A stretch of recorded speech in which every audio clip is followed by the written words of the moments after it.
The broadcast is now starting. All attendees are in listen-only mode.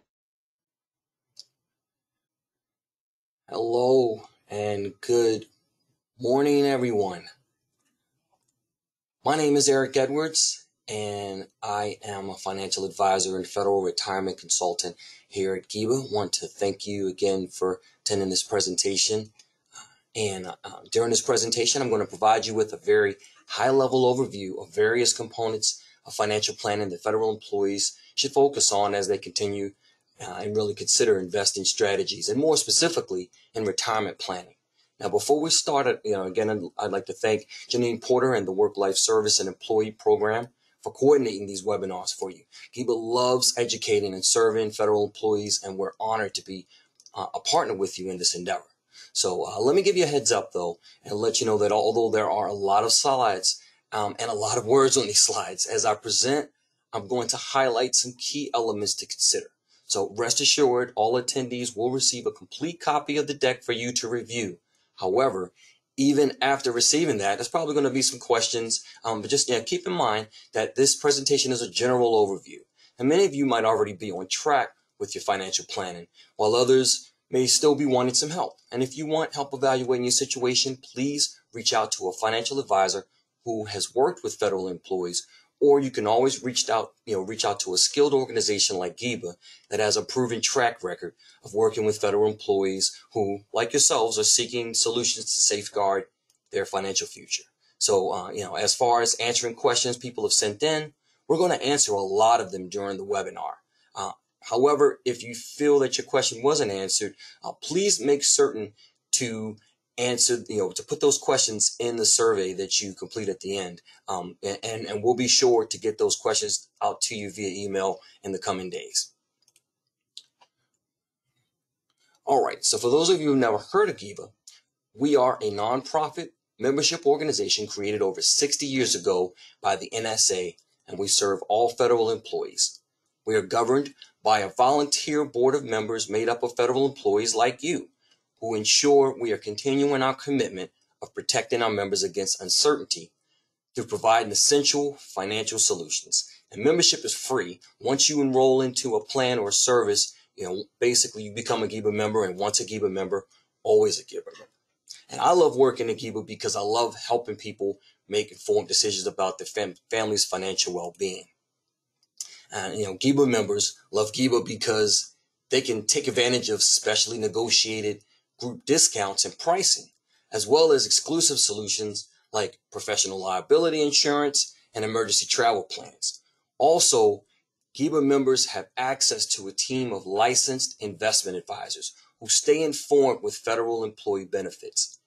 And they know that, GIBA members know also that not only are we here to help them, but we're also here to help any of their sponsored family members to attain a lot of the same solutions that they have access to. And with GIBA's focus of providing federal employees with a wealth of cost-effective insurance solutions with things like dental and disability coverage, as well as non-biased, non-obligation financial planning, federal employees that we've served can tell we're really working to streamline and simplify their quest to create a more secure future. And you can see from this list, we pretty much want to focus and help them to make this be a one-stop shop place for a lot of their resources that they could use to help them. All right, so now as we get deeper into the seminar, and you take a look at this outline, you're probably thinking that this is the craziest outline you've ever seen. And that's because financial and retirement planning is not really a list of tasks to check off, but rather a series of interconnected moving parts. And some of these parts really require consistent maintenance. Now, of course, you have your federal pension, Social Security, but there's also things such as taxation, insurance coverage, and your federal benefits. And the goal in retirement planning, especially for federal employees, is to get all these moving parts working together to create the most efficient plan for you. But first, let's consider this question. Whether you're in the early stages of employment with the federal government or you're at the brink of exiting the workforce, ask yourself this: what do you want your retirement to look like? When do you want to retire? Where do you want to retire? How do you want to spend your time after you retire in the federal government? Are you looking to spend more time with your family? Well, some of you might not be wanting to do that. Maybe some of you may want to go back to work, transition into a full-time career in another endeavor, or doing the same type of work that you've been doing, or you may want to work part-time. Or perhaps you're looking to fill your time with doing work in charities, or maybe hobbies at home. Some of you would want to enjoy, of course, taking advantage of the travel opportunities. Basically, these questions and the answers to those questions are the intangible pieces that are just as important in the planning process as the money you use and you save in retirement. So quick facts, without reading verbatim, note that some basic things to consider with retirement is that compared to generations past, people are living much longer in retirement. And in most cases, even though married couples live longer, on the average, women are still outliving men. So with the thought of living just as many, if not more years in retirement than we did while we were working, we really need to create a financial plan that helps our money to last as long as we're living. So not only for a single sprint or point in time, but for a potential marathon of years ahead. All right, so I'm going to touch briefly on all of these aspects of retirement planning in this webinar.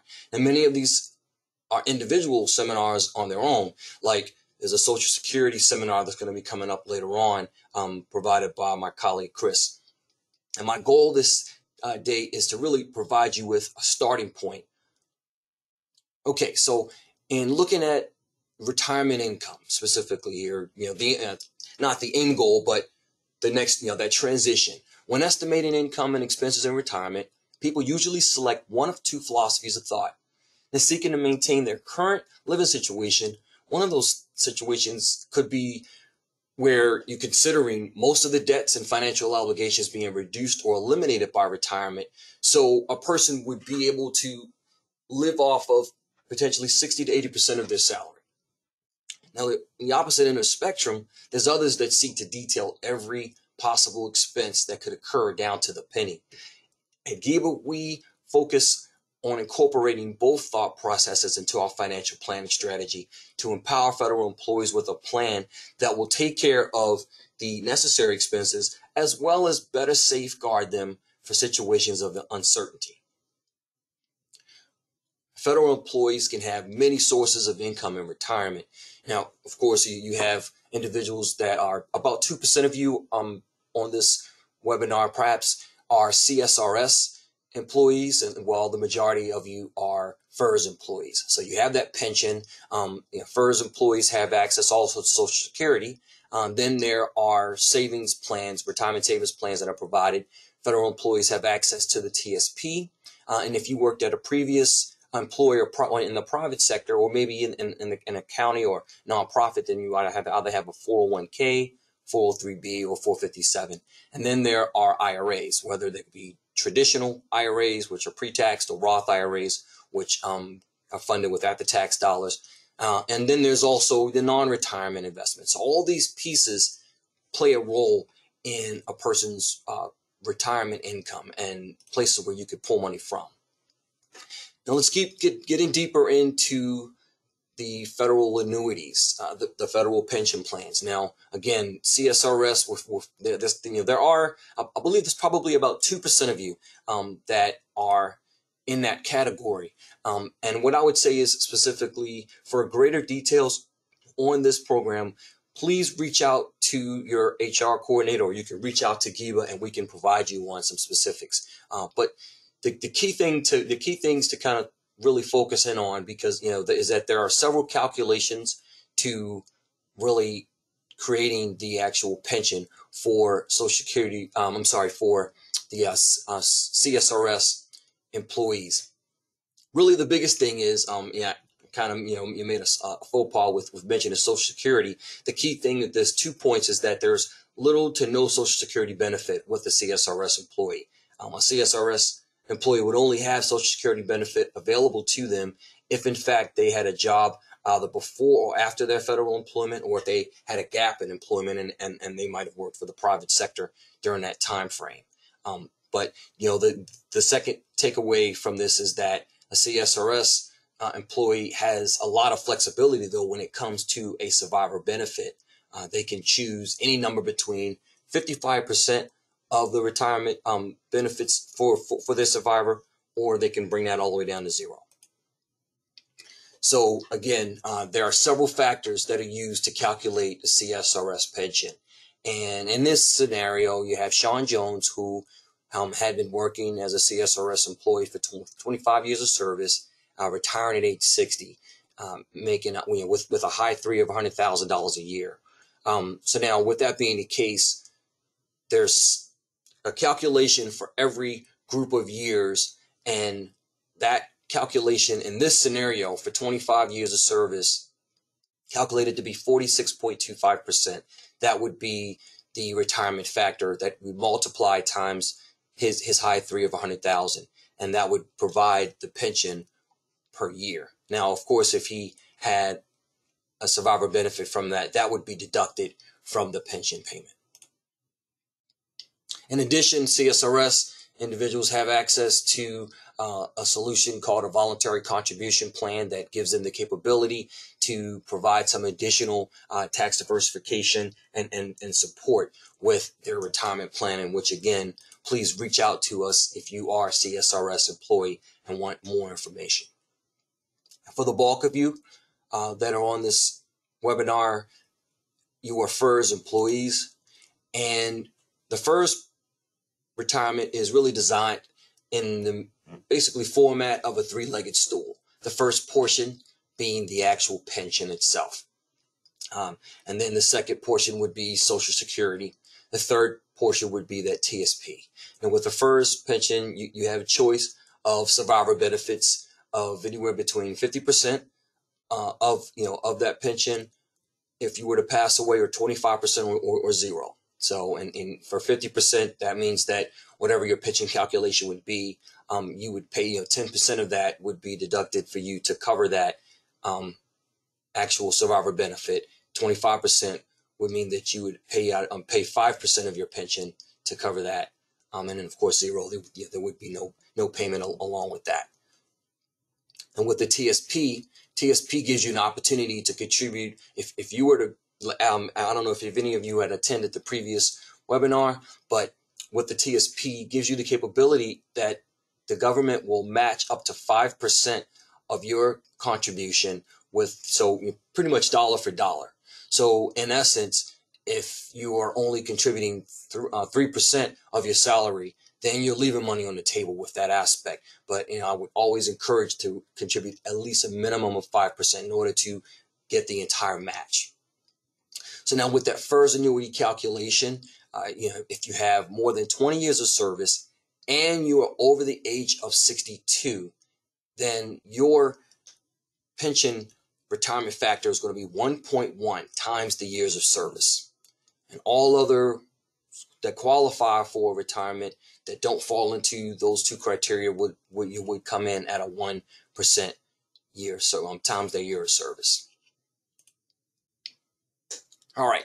So again, we're looking at the average 3 highest paid years times that cumulative factor. So again, as we looked at here, we're talking about if you could retire with at least 5 years of service, and you would have that 1% factor. But if you were, say, a late starter, you would have to at least do the 20 years and be over the age 62 in order to qualify for that 1.1%. But that 1.1, that 0.1% factor, in essence, could cover a survivor benefit scenario. So with Sean Jones, if he was a FERS employee with 30 years of experience, retiring at age 62, so he meets both criteria of the 30 years, he meets both criteria of 30 years plus past the age 62. In this scenario, you have 1.1% times that 30 years equals 33%, multiply times his high 3, gives him a $33,000 a year pension. And from that pension, they're going to deduct the health insurance If there's a survivor benefit, they will deduct that, as well as any additional dental or life insurance, as well as taxes. Now, an additional opportunity that FERS employees have is access to a special retirement supplement. And this is really, in order to qualify that, you would have to be eligible for that minimum retirement age with at least 30 years of service, or voluntary retirees at age 60 with at least 20 years of service. They would take the dollar amount that a person would receive at age 62, multiply that times their number of years of service divided by 40. So they take so the factor of the number of years of service divided by 40, multiplied times, in this case for Jane Smith, at age 57, her retiring, she would be able to receive $900 because her age 62 Social Security amount would be $1,200. So that $1,200 times the factor of 30 divided by 40 equals the $900, and she would receive that from age 57 all the way up to 62. Now, be careful, because this supplement is following Social Security rules. It could be subject to an income and stress test. And although this supplement is available, this doesn't mean that it's going to impact your Social Security in any way.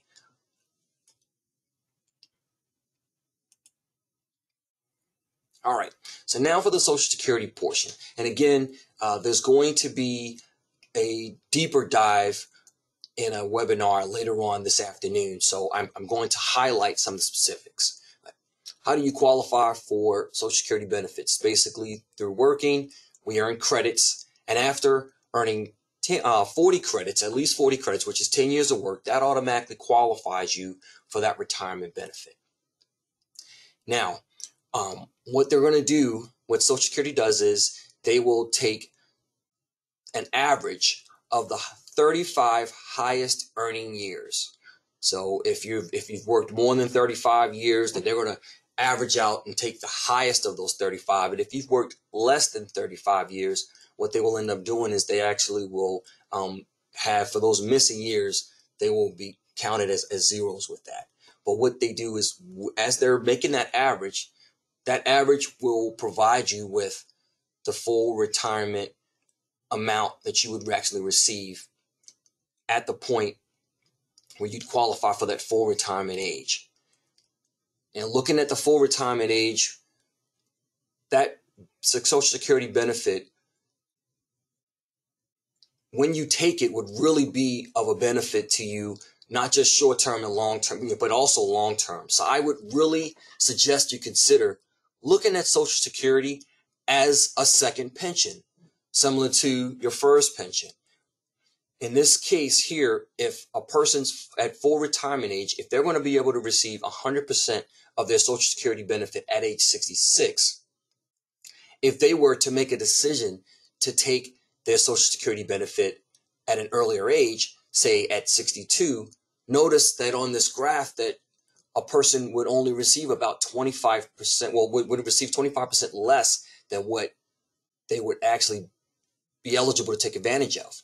But quite conversely speaking, if a person had the capability with their finances, if they didn't really need to access that money right now, and if they had longevity in their life, they could actually delay taking that benefit. And as they delayed that, it would actually provide an increase in that Social Security benefit by 8% each year.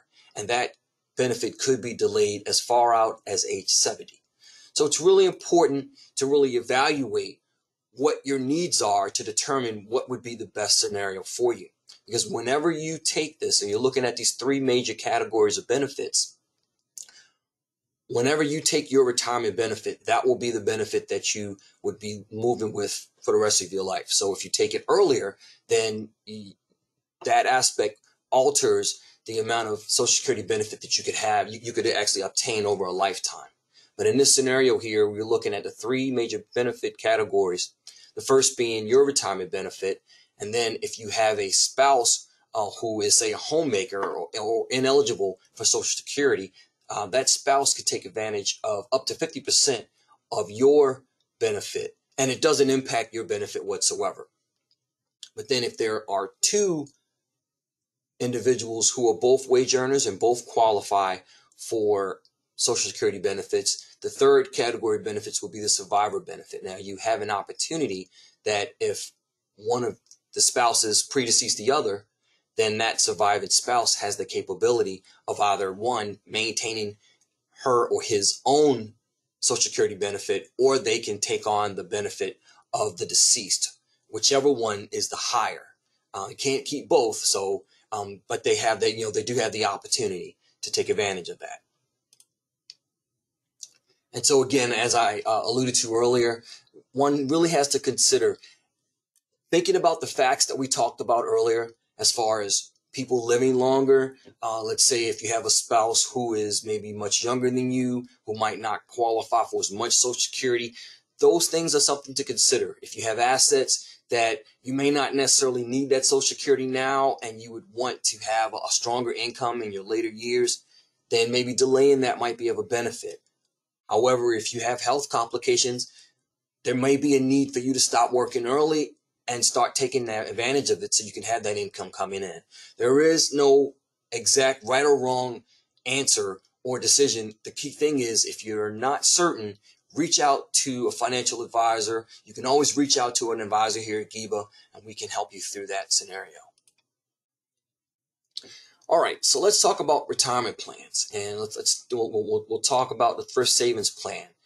With that thrift savings plan, as a federal employee under age 50, you are actually capable of contributing up to $19,500 a year into that thrift savings plan. And then at the age 50, from 50 and older, a person can contribute as much as $26,000 a year. So that basically gives you a catch-up contribution of $6,500 to be able to add into that. So those contributions could be made either on the traditional side totally, so that's the pre-tax side, or the Roth side, which means the taxes are paid and then the money goes in, but it grows tax deferred, and then that Roth piece can be taken out tax-free. Now, the dollar amount itself is in relationship to both of them. So you could do 100% traditional or 100% Roth, or you could do 50% of each. And as long as you don't pass the contribution limit, you're good to go. All right. So again, the key thing is don't leave any money on the table. I would really encourage, if nothing else at all, if you aren't already doing it, to contribute at least 5%, make a 5% contribution limit so you can get the dollar for dollar match that the federal government is providing you. Okay, now the TSP gives you the freedom to invest across a few different funds. You have 5 individual funds, and then there's also the L funds, which are life cycle funds, a combination of the various funds. Now, one thing I will say is this: there probably will never be a TSP millionaire who has invested in totally the G fund for the entire time.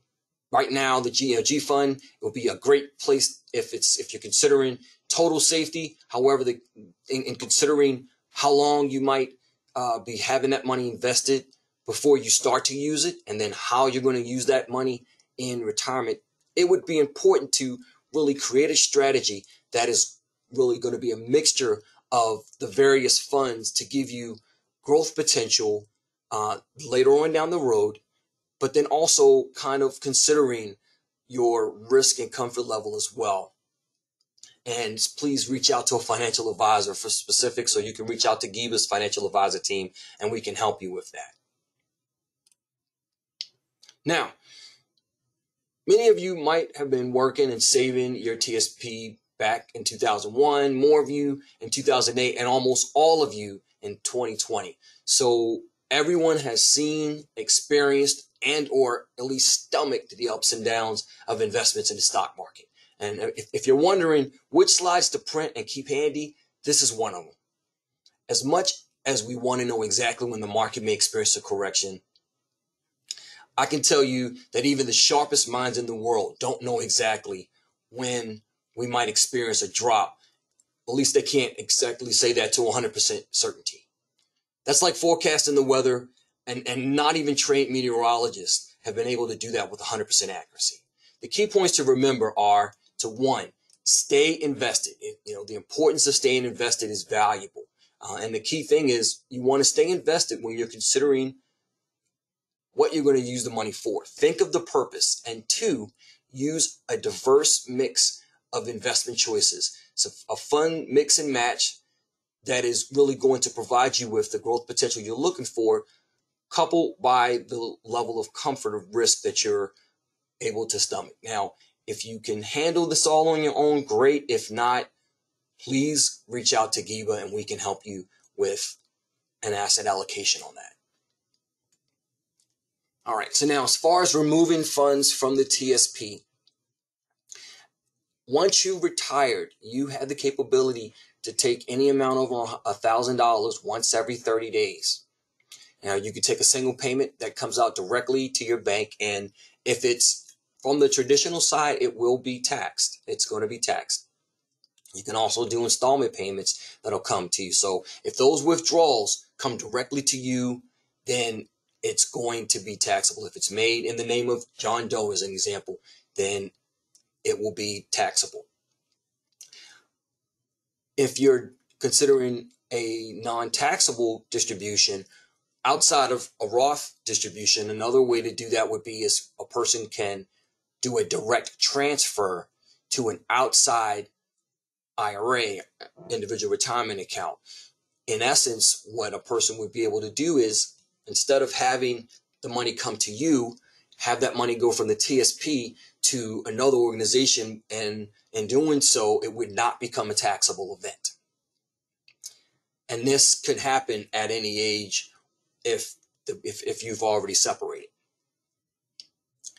Another aspect here is to consider now is, of course, you can do a full or partial withdrawal, really start up a life annuity with the TSP. But I'd really caution you on doing that because you already have access to a pension, your first pension, as well as Social Security. So this will be like adding a third annuity, and it's irrevocable. Definitely check with a financial advisor for specifics on what's right for you. Now, deeper dive into traditional IRAs, and I'll tell you honestly, we could do a whole seminar on traditional and Roth IRAs. But what I would like to focus you on is the way the distributions work with these accounts. Now, the traditional IRAs and traditional contributions to your TSP are all taxed as ordinary income when you withdraw and receive the funds. Now, contrast this to the Roth IRA. Now, the Roth IRAs give you the opportunity, yes, is not deductible. Money that goes into a Roth is not deductible from your adjusted gross income. However, the one key thing that to be reminded of is that money will be tax deferred, similar to the traditional IRA. But then once you take that out after age 59 and a half, and after you've held it for 5 years, then any distribution you take from it is tax free. And unlike the traditional IRAs, as well as the TSP, at age 72, even if you don't have a need for the money, you're going to be required to take that money out because Uncle Sam wants his taxes basically being paid on that money. With the Roth IRA, you've already paid the taxes up front, so there's no required minimum distributions. Okay, we've talked about a lot of different movements of money here. Let's distinguish the difference between withdrawals, direct transfers, and rollovers. So, all right, withdrawal itself is when money comes directly to your checking or savings account. So that's that in itself, when it comes right to you as the individual holder of that account. The direct transfer, as I alluded to before, was for money that you move from one institution to another for your benefit. So in essence, it would not be a taxable event. You'd be able to move that money and to really cater a plan more unique to your situation. A lot of people will take money from their TSP and move a portion or all of it over into an IRA where they can further diversify their portfolio and really structure things to meet their retirement income needs. And the other aspect here now with a rollover, a person can move that money into another institution, but that's a rollover typically is when a person takes the money from one qualified account like a TSP, and if they wanted to take it, have it paid to them and then placing it into, let's say an example, a company where they have an IRA and they have 60 days. And that's really tricky. I would really suggest reaching out to a financial advisor if that's a step that you take, because there could be a lot of consequences if it's not done right. And then there is something that people have probably heard a lot, which is Roth conversions. And this is when you can directly transfer money directly from a traditional IRA to that Roth IRA, and any money that's taken from that traditional IRA converted into a Roth would be taxable. However, there wouldn't be a penalty that would be assessed on the conversion itself. So you pay the taxes going in, but then that money will continue to grow tax deferred, and then you have the capability later on to take distributions tax free. Now, this is something that cannot happen with existing pre-taxed money inside of any employer account, at least not to date. Especially, I know for a fact, not in the TSP. So if a person is over the age of 59 and a half and they were choosing to do a conversion, a Roth conversion, they would have to move a portion of that money into a traditional IRA, and then from there convert the money into a Roth account. All right. Now, as for other investments, there are several other investment types to be considered, to consider as you are really looking to diversify your savings and retirement portfolio, just so you can have flexibility with your funds. So there are CDs, money markets, mutual funds, stocks, stable value accounts, bonds, all sorts, annuities, several different types of solutions, and all can play a valuable role in helping you.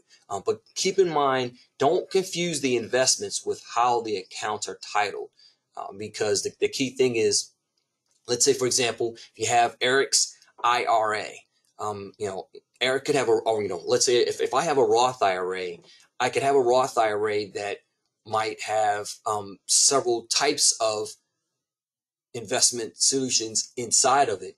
And then I may have Eric's mutual fund. So Eric's mutual fund might be something that is invested in overseas stocks or the S&P 500. That could be a case. But then in the Roth IRA, but that is a type of account. A titled account, meaning Eric's Roth IRA, is more that could actually hold a mutual fund or CDs or money markets. It could hold a number of things. The key thing is be sure to know that it's not the vehicle that makes the money grow. It's how that, the type of vehicle, how that money is invested that really determines. All right, so there are a number of things to consider when we're looking at investing overall. You've got risk tolerance, which is basically a comfort level situation, and then time horizon, which is basically how long. So your risk tolerance means that you have to be comfortable with the ups and downs of the investments, and you have to be able to sleep at night when the investments are down. But really thinking about that in relationship to your time horizon, you would want to really consider how long of a period it will be before you actually use the money, and also consider if you're going to draw it out all at one time, or if you're going to do it little by little over several months or years. So let me give you an example of what I'm talking about in greater detail. So I have a daughter who has two accounts, and in one account she's saving for a new car, which she's going to be purchasing pretty soon. And that's why she's investing pretty conservatively. She's doing that in a money market account, which she'll probably use most of the money in it, if not all. Now she has, the other account that she has is her Roth IRA.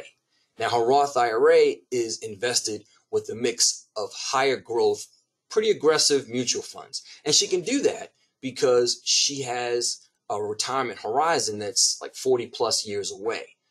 And the bottom line is, though, there's no real perfect mix with investment in investing, but the key thing is, with an overall strategy, using a suitable asset allocation mix can potentially lessen the risk of your overall portfolio that you may experience in the long term, but also give you flexibility so that you can use money from certain pockets at the appropriate time.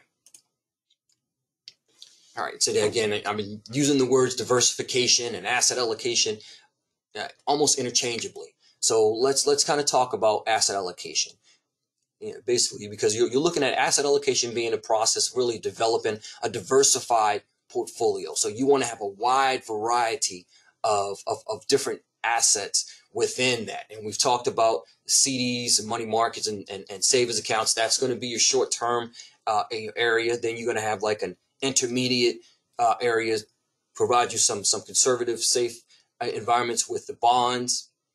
And then for your longer term investments, as far as specifically as you're looking at having your money last and be able to keep up with its purchasing power and to have inflation protection, you have to focus on a wide variety of stocks, maybe small cap, some mid cap, some overseas stocks. And it's really important to just try to have that diverse strategy.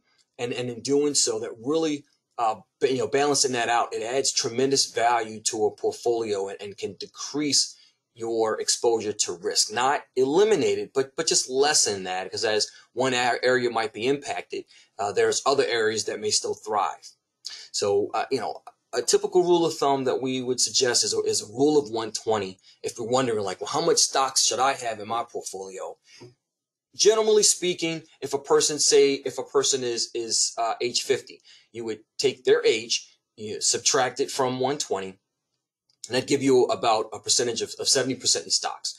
So if a person is feeling like they might want to have a little bit less, it's not a bad thing. But the key thing is to try to have the type of stock exposure mixed with your conservative assets to provide you with some longevity. All right, taxation. Don't we love to talk about taxes? All right, so with tax diversification, that's something that's just as important as making your money grow and last as long as you have life, to the entire strategy as well. So you're looking at three different areas here, three different components.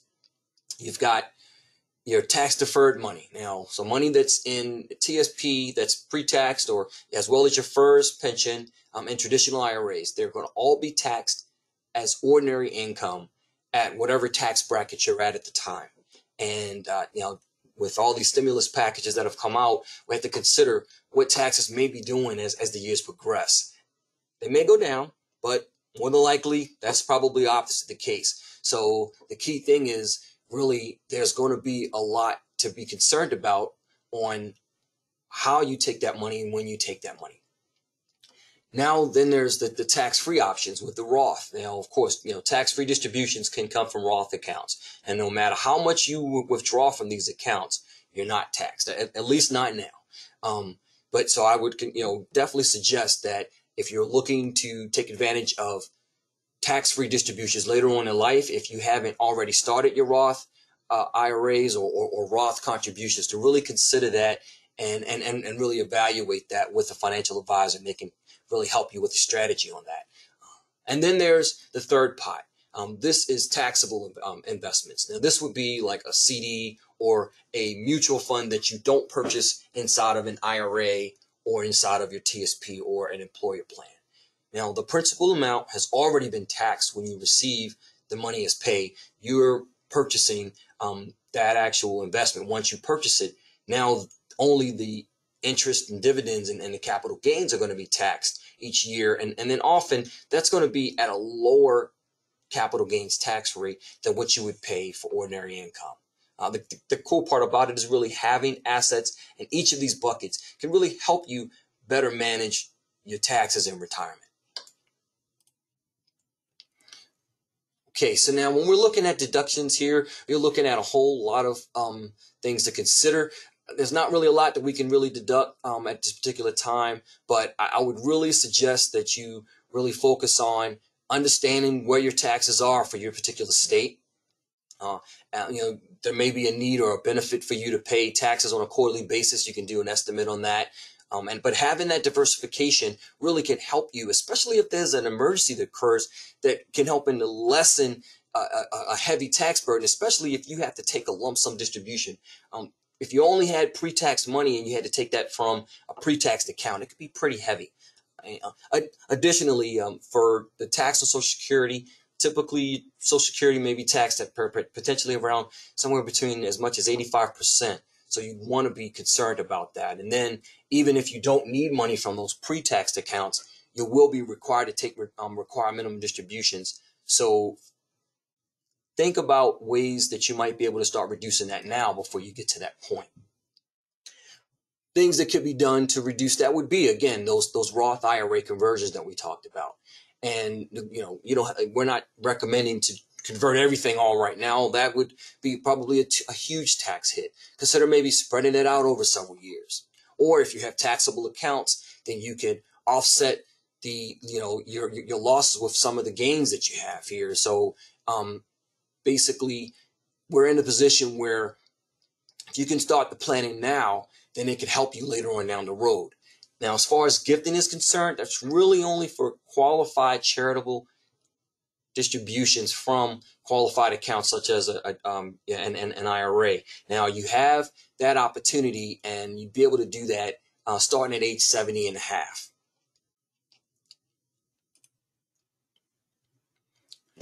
All right, so now we're going to shift gears here and talk about how managing risk. Now, insurance is that thing that we had, it's that just in case coverage. That is better to have and not need than to need it and not have it. So if you haven't saved up enough money to self-fund the needs that are listed, and it might be more really more cost effective and beneficial for you to pay a premium to an insurance company to help protect your family's finances. So I would really suggest consider working with an insurance consultant to really evaluate some of the coverage options that might be lacking or you might be more efficient at as far as getting some help with. Now, insurance needs change by age. So depending on your age and where you are in life, your insurance and investment needs are going to change, whether it's having a marriage, a birth, or death. You have maybe even if you have a special needs child. There's lots of things to consider. Life events that occur that really should be evaluated, and making certain that you have that coverage really is important. Now, upon retiring, federal employees do have the capability of carrying their federal employee government life insurance, a FEGLI, into retirement with them, and that would be deducted from the pension. One thing I would say, though, is to keep in mind that FEGLI is a group term life policy. So as you continue to age, especially when you get around the ages of 65, 70, it gets to be pretty expensive. I would really suggest considering looking at private individual term insurance that could provide you with a level term payments, something that would be much more competitive from a cost perspective. All right, disability insurance. Disability insurance, whether it's short-term or long-term, this is something that's, it's insurance that protects your paycheck when you're looking at a situation where you have people that are counting on you. This is tremendous value, especially when you're young. But even as you're older, if you still have people that are relying on you, you want to make certain that your finances are covered, especially if you might not have enough in savings to cover that. All right. Another aspect here, and again, as federal employees, your health insurance would be deducted from that pension. You will be sure to really make certain that you evaluate this scenario. And this also really ties in because for FERS individuals, you would want, in order to make certain that your spouse, if he or she is not a federal employee, you want to make certain that they are able to take advantage of those federal health benefits if in fact you were to predecease them.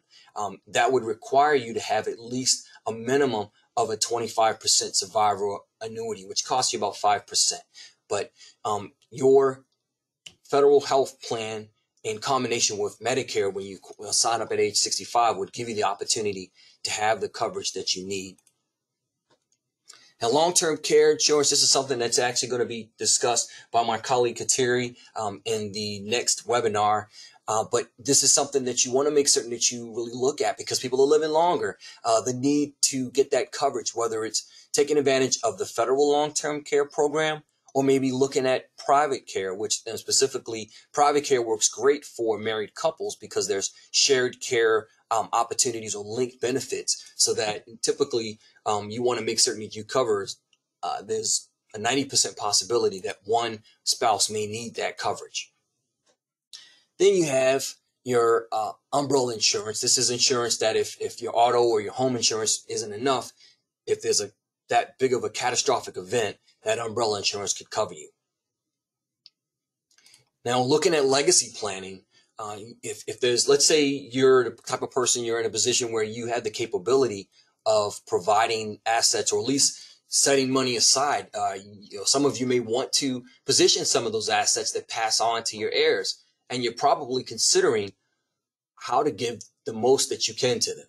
Now, I mean, that could be a surviving family member, or it might be a charity. And there are several ways to maximize the dollar amount and minimize the tax impact on yourself while you're living, as well as really focusing even more so reducing the taxable situation on your family members if you pass on these types of assets. But it really takes making a decision now on how to pass those assets on more efficiently.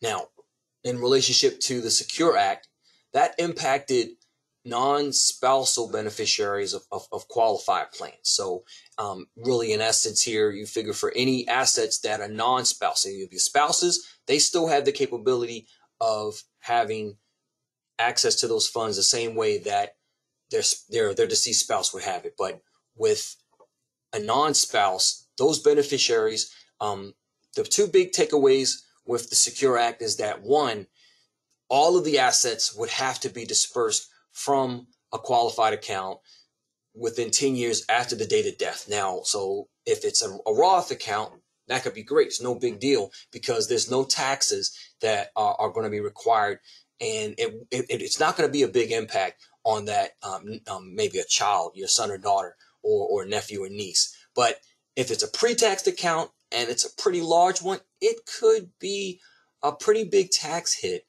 However, with advanced tax planning, that could be reduced. That whole situation could be reduced, if not totally avoided. So consider in transitioning assets to your heirs, taking advantage of Roth IRA conversions. Converting a portion of that, and then you could really set up a beneficiary as those kids, so that money can go directly to them. Another way to do that is through life insurance. Paying for a life insurance premium, especially if a person doesn't have a need for the required minimum distribution, they could redirect that to pay a life insurance premium. And in essence, upon death, those assets would be paid out, that life insurance would be paid out and would be tax-free. Another thing would be focusing on taxable accounts that would provide an adjusted cost basis to them. Now, if you're contributing to charities, you have the capability of doing those qualified charitable distributions, and that could be passed on. So that is where you don't have to take on the tax hit. That would be passed on to charity. And again, that could start as early as 70 and a half. Now, if you were thinking you could pass all your assets to your kids beforehand and just you could take advantage of Medicaid, know that it's a 5-year look back, so they're really making certain to kind of cover their bases as well as really take care of people. So I would really be mindful of that.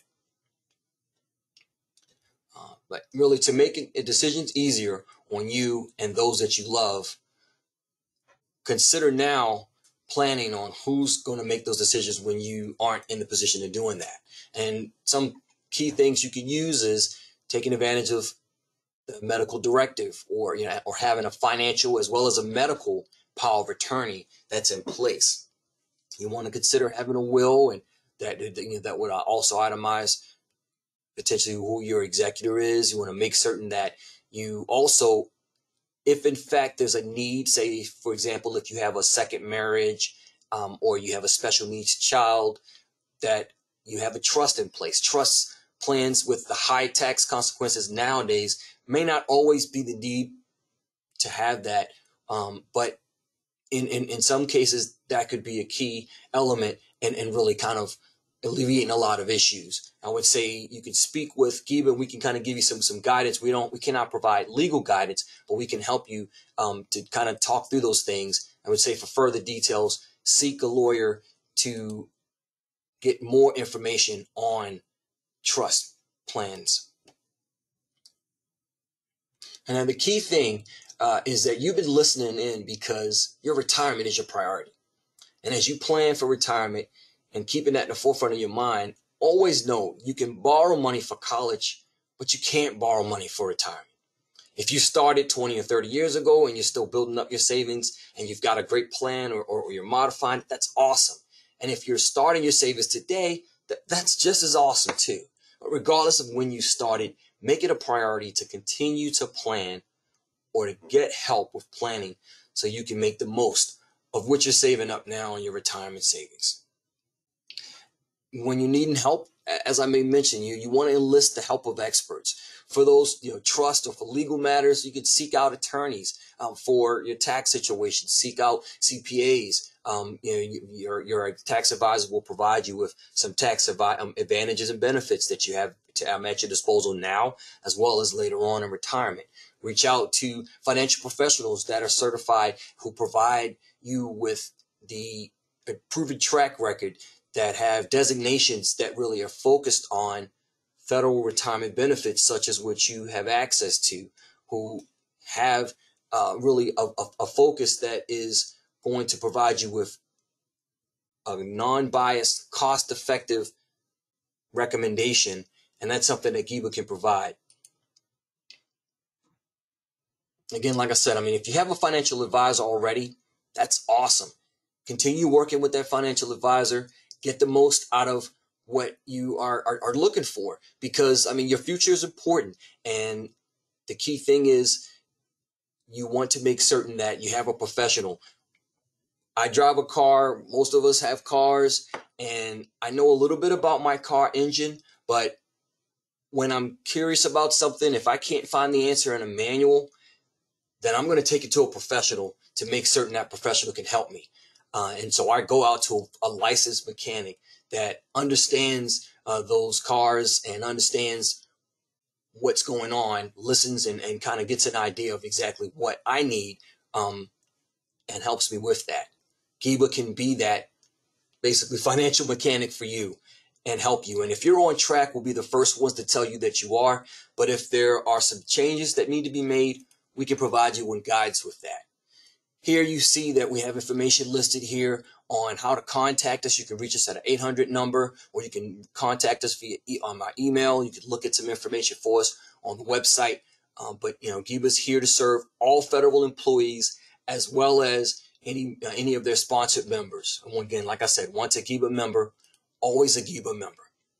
So I want to thank you so much again for attending this webinar. Again, my name is Eric Edwards. I am one of the financial advisors, a part of the Giba Wealth Management team, and I am a federal retirement consultant.